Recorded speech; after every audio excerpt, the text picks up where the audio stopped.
So that dimension which I am referring to as a source of creation right now, what is its nature? Which is what I believe scientists are trying to figure out in some way.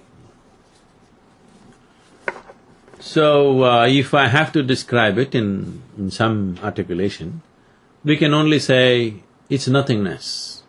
When I say nothingness, the moment I say nothingness, immediately in normal English language it has a negative connotation of not being anything or not worth anything. If I say you are nothing, it is understood as you're no good.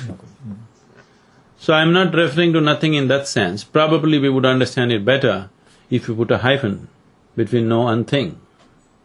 It is not a thing. It is non-physical in nature. So whatever you try to say about it in definition or in description is bound to be wrong even before you utter it, because it's non-physical in nature. So this non-physical nature, if you look at it, it has a fringe nature. It has a core nature which is absolutely non-physical, and it has a fringe nature which is dark, and it's a transition from non-physical to physical. I don't know, we should ask an ophthalmologist why it is so, but when I really look at the sun or even the moon, particularly when I see the moon, people always… the sun is very much true, but it could be because you are getting blinded by the sun, which I don't, because I used to just stare at the sun for hours at one time. I always see a black halo around the sun, not a white halo. The same with the moon. I think I've asked so many people, they all see white halo. But I always see a black halo around the sun because I see the same thing within myself. Probably people will think I'm the devil if I say this. The very core of what this is, around that there's always a black halo. And this halo gradually is transiting from non-physical nature to physical nature, which is dark in nature. So, we traditionally, in yogic terminology, we say, Shiva, when he sits still, he is nothing. The word Shiva means, Shiva means that which is not. That is, he is not. What is creation, what is not is the source of creation.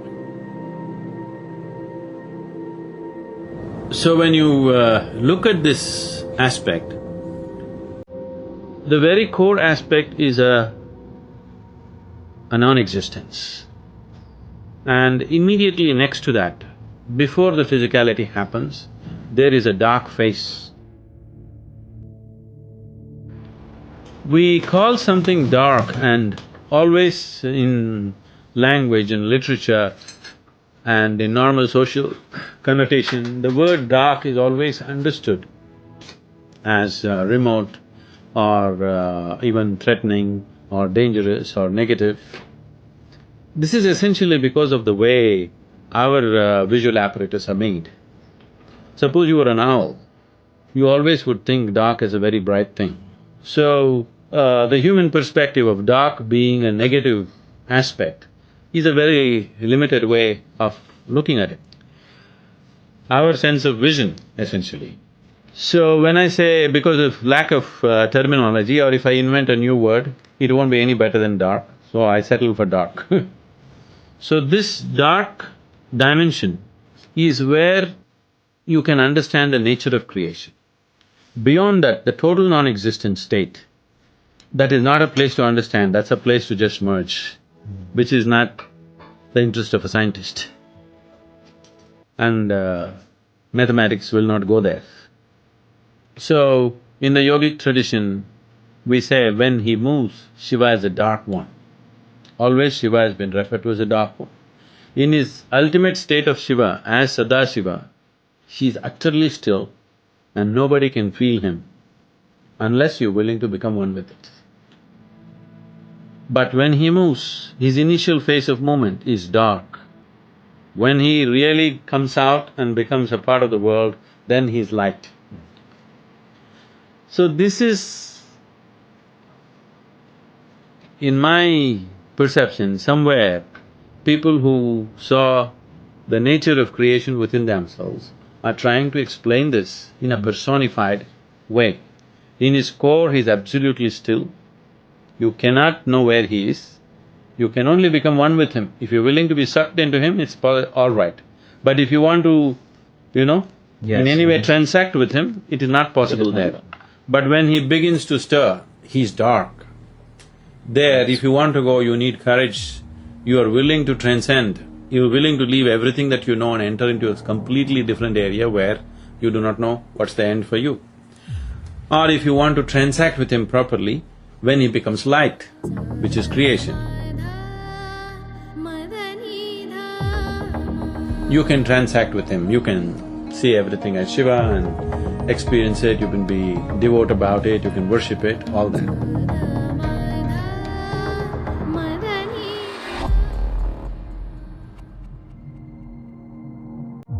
But when you go to the dark phase or beyond that, there is no worship, there is no nothing, it is just dissolution. Which today I feel the modern physics is very much going in this direction. According to the law, according to the yogic law, how it goes is,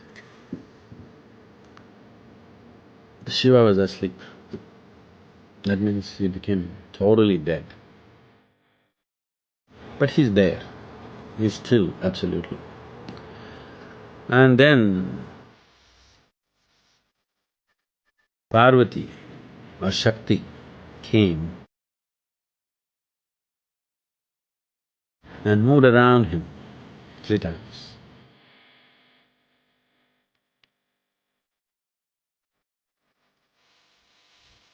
Then he stirred up.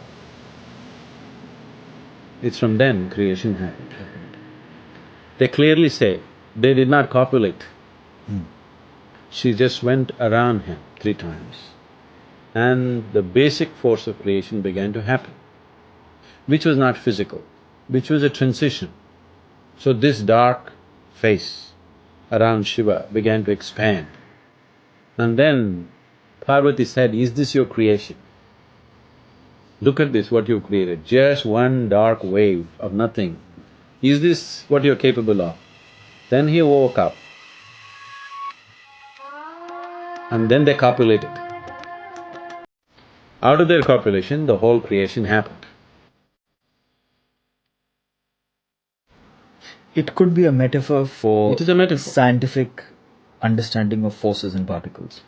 We have experiments where, in absolute vacuum state, if you apply electromagnetic force, suddenly virtual protons and virtual neutrons particles happen. come, yes, yes. It doesn't even have to touch. Yes. Just around that, if you apply electromagnetic force, Yes. virtual protons and virtual neutrons happen. Yes. So he said, what you're saying is very similar. She just goes around and creation begins. The spontaneous creation Yeah. of particles happens, and they come in pairs. They're always created in pairs. That's what which they… is interesting. they happen in pairs and then they copulate. Yes. They touched each other. And that annihilates to create energy. Those particles, when they annihilate each other, the way the energy forces work is that the electromagnetic forces around create from nothingness a pair of particles. And the pair of particles, when they join, they copulate, actually spontaneously results in the creation of energy. This is a very well accepted scientific principle and verified in experiment.